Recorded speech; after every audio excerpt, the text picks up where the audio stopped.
This is Roy McBride, an astronaut, and this is him now doing a spacewalk. And as he was on the ladder doing his job trying to fix something, a mysterious electronic surge blasts across their platform. And this surge causes most of the machines to malfunction. And even though he turned off the electric switch, he notices that the surge has caused the entire space station to catch fire and explode.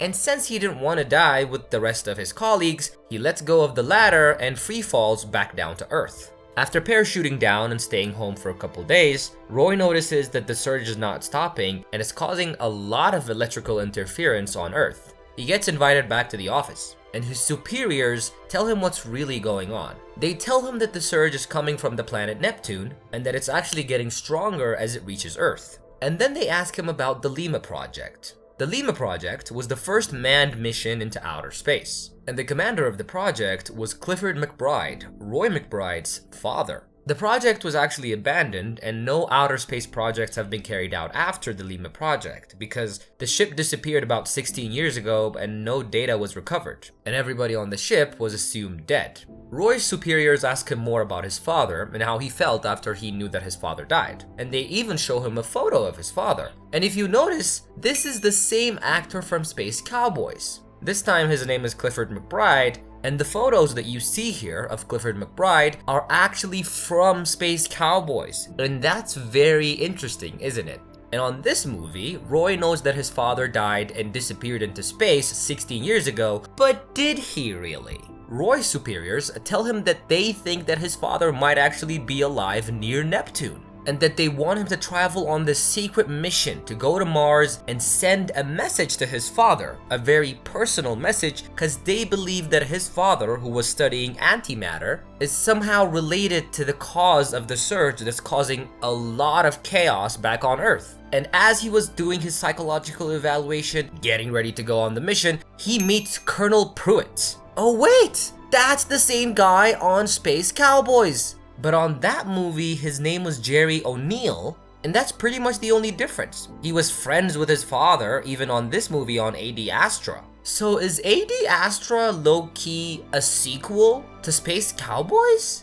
And Roy's pretty excited to actually fly with Colonel Pruitt because he didn't really want to be alone facing his father. He's always had a little bit of a phobia towards him. And they're not just directly going to Mars. Since this mission is so top secret and they don't want anybody looking around, they're gonna first fly Roy to the moon, and then they're gonna fly from the moon to Mars. And on his last day on Earth, Roy starts to think about everything, and he remembers his ex-wife, Eve. He couldn't be with her because he was so away and he was so consumed with his job. And on the next day, Roy and Colonel Pruitt fly to the moon.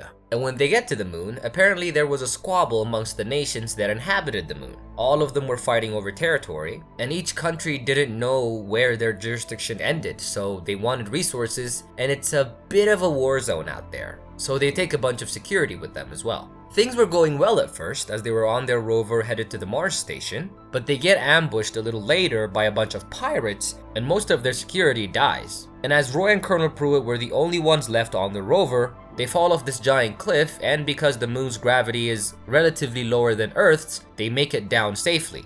But when Colonel Pruitt and Roy make it to the Mars station, Colonel Pruitt gets a little sick, and he gives Roy this tape. A tape that had information about his father that the company didn't really give Roy because they didn't trust him. And after giving him the tape, Colonel Pruitt tells Roy that he can't really go on this voyage to Mars. So Roy goes on the trip on his own, and he asks the captain that flies the ship to check on Colonel Pruitt, and the captain tells him that Colonel Pruitt went into emergency heart surgery just a few moments after Roy left. And Roy's pretty sad to hear this, but he has a mission to accomplish, so he tries to stay focused on that. And he also hides from the rest of the crew and sees the file that Colonel Pruitt gave him. And on the file, he sees that the company Spacecom thinks that his father disabled all external communications on purpose. And if he, his son Roy, does not maintain communication and stop his father from causing these surges, all efforts must be made to destroy the vessel and his father, Clifford Mcbride. And as they were halfway to Mars, the captain of the ship decides to respond to a mayday call from one vessel. And the vessel that sent out the mayday call was for animal research. And inside, the captain and Roy run into a couple of monkeys. And one of the monkeys, who happens to be a cannibal, kills the captain. And Roy survives and takes the captain's body back to the ship. and he becomes co-pilot since there's no other captain on board, and they finally get to Mars. On Mars, Roy is greeted by Helen Lantos, and she takes him to whoever's in charge of his mission. Apparently, not even she knows what he's doing here. And accomplishing his very secret mission, Roy reads a letter written to his father by the company. A couple days pass by and there is still no response. They ask him to read another letter, but this time Roy just wings it and he really talks to his father from the bottom of his heart. And a couple minutes later, they tell him that he's accomplished his mission and he can return to Earth now. And then he asks them if his father replied. They don't really tell him anything. He gets a little anxious, and then they make him do a psych evaluation and he fails. So they restrict his movements and put him in a comfort room, a room that's supposed to somehow calm you down. And Helen, the woman that he met when he made it to Mars, visits him at his comfort room and she shows him a video of his father. And yes, his father is alive, but the bad news is his father has killed pretty much everyone on the spaceship. Roy's father reported a mutiny to the company, saying that most of the crew members were not really able to handle the psychological effects of being so far away from home. And because of that, he had to shut down most of the light support in some sections to stop them from mutinying and taking the ship back to Earth. And Helen tells Roy that her parents were on that ship as well, and that Roy's father killed them. And Helen, who was born on Mars, and who was in charge of about 1,000 people who work under her, doesn't want to fail in her mission to protect her own people. She helps Roy get on the ship that's going to Neptune to stop the surge. Roy somehow manages to sneak inside the ship as it was taking off, and the crew members try to stop him by all means, but they end up releasing a poisonous gas that kills all of them. And since Roy was wearing his suit, he wasn't affected by the gas. So now, our buddy Roy is alone in a giant spaceship, and for the next 79 days, he's gonna have to be alone until he reaches the Lima project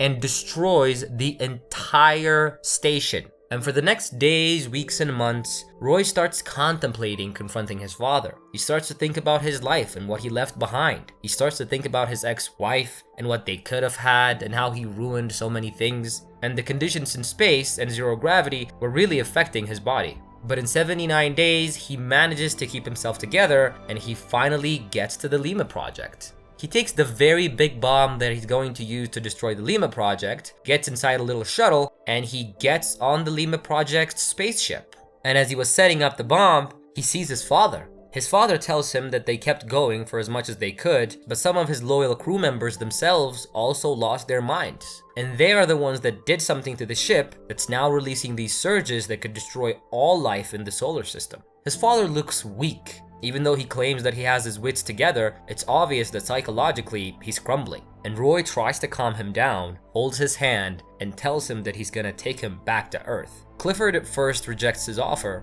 but he finally agrees. And as they both had their spacesuit on and they were outside trying to get to Roy's ship, Clifford uses his oxygen tank and tries to get away from Roy. Roy tries to save him. He does everything that he could, but Clifford is determined to go down with the ship.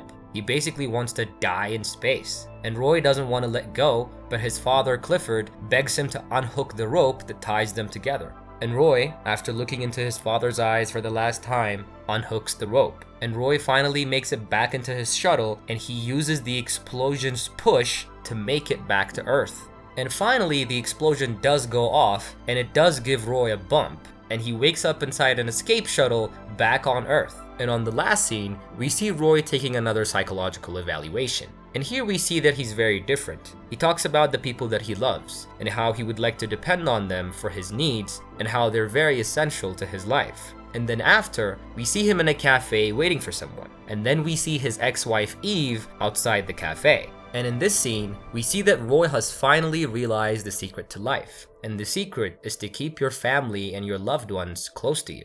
And that, ladies and gentlemen, is how the movie comes to an end. What did you think about our recap? Leave me a comment, subscribe to our channel, like the video. I will see you on the next recap. I love you guys so much. Bye.